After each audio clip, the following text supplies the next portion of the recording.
여러분 안녕하세요. 여러분의 진로 진학 등을 도와주는 진로 코치 이영대 박사입니다. 오늘은 에듀진이라는 어, 언론사에서 나온 정시 선발 비율 알려진 것보다 더 높다.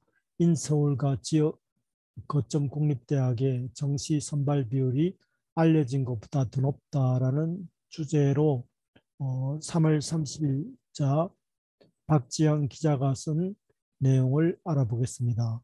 통계 허점입니다. 그래서 실제로 여기 자료가 정리가 되어 있는데요. 건국대 같은 경우는 모집 인원이 3,201명인데 수시 모집 인원이 1840, 수시 모집 비중이 59.5, 정시 모집 인원이 1361, 근데 정시 모집 인원이 42.5인데 특성화하고 졸 재직자 전형 모집 인원이 136명이 여기 수시 모집에 포함되는데 이것은 일반 고등학교 학생이나 어, 특성화 고등학교 졸업자 일반 졸업 재직자가 아닌 사람들은 지원을 할 수가 없습니다. 이런 식으로 지금 그 경희대학이 47%, 고대 41.2, 동국대 46.2, 서강대 41.2, 숙명여대 47.6, 중앙대 47.2, 한국외대 43.4, 한양대 48.2, 홍익대 34.9입니다. 그래서 이 여기에 관해서 한번 정리를 해보도록 하겠습니다. 그래서 정시 선발 비율이 알려진 것보다 더 높다. 그렇게 나옵니다. 수시 선발 인원이 알려진 것보다 더 낮다. 그 이유는 특수 전형이 수시에 포함되었지만 일반 학생들은 지원할 수 없다는 거죠.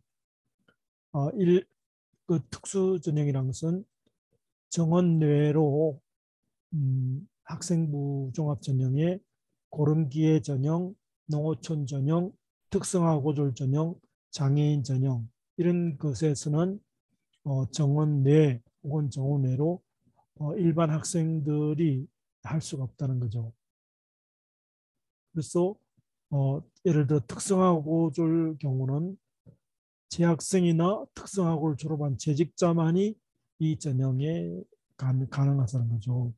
그래서 수시에서 60% 이상을 선발한 대학이 인서울 상위 15개 대학 모집 인원 중에 특성화고졸 재직자 전형 모집을 제외하고 수시 정시 모집을 비율을 조사한 결과 수시에서 60% 이상을 선발한 대학은 홍익대, 야외대, 단두국대다. 나머지 13개 대학은 수시가 60%가 안 된다는 거죠. 그리고 15개 대학 가운데 특성화고 재직자 전형을 운영한 대학은 건대, 경희대, 고대, 동국대, 숙명여대, 중앙대, 한국외대, 한양대, 홍익대인데 이 대학에서는 일반 학생이 지원할 수 없다. 수시에서 학생이 지원할 수 없기 때문에 그만큼 정시가 높다는 거죠.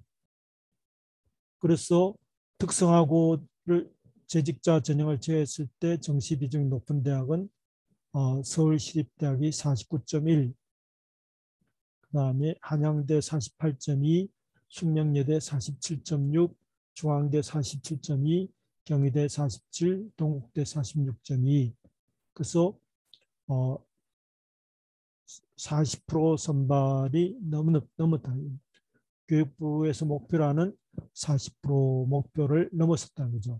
그래서 실제로 정시가 이렇게 예상보다 선발 비율이 높다는 것이죠. 또 수시에서 정원을 못 채워서 정시로 이월되는 인원이 매년 5 내지 15%니까 이만큼 정시 비중이 높다는 거죠. 그래서 수시 비중을 아무리 높여도 사교육에 영향이 큰 지역의 정시 합격자 수가 크게 줄지 않는 이유 중에 하나가 바로 이런 것이다. 그래서 결론적으로 일반 학생이 지원할 수 없는 특성화고 재직자 전형 등의 특수 전형이 수시 모집에 포함돼서 수시 선발 인원이 실제보다 부풀려진 면이 있다. 이런 것을 지금 에듀진에서 이렇게 분석을 했습니다. 한마디로 말해서 수시에서 체제 등을 못 맞춘다든지 해서 정시로 이월되는 일이 많다. 그 다음에 특성화고 고졸 재직자 전형이 일반 학생들은 지원 불가능한데 수시에 포함되어서 실제로 일반 학생들이 갈 수 있는 데는 정시가 높다라는 그런 데이터를 말합니다. 이런 특성화고 농어촌 전형, 특성화고 졸 전형, 고른계 전형, 장애인 전형 이런 것이 정원 내외로 있기 때문에 일반 학생들이 지원할 수 없기 때문에 일반 학생들에 대해서는 굉장히 정시 기회가 넓다는 것을 알 수 있겠습니다. 이런 것을 고려하고 정시는 거의 수능 위주니까 학생부 종합전형 준비하면서도 아울러 수능 공부도 열심히 해야 하겠습니다. 정시 비중이 만만치 않다는 것입니다. 감사합니다.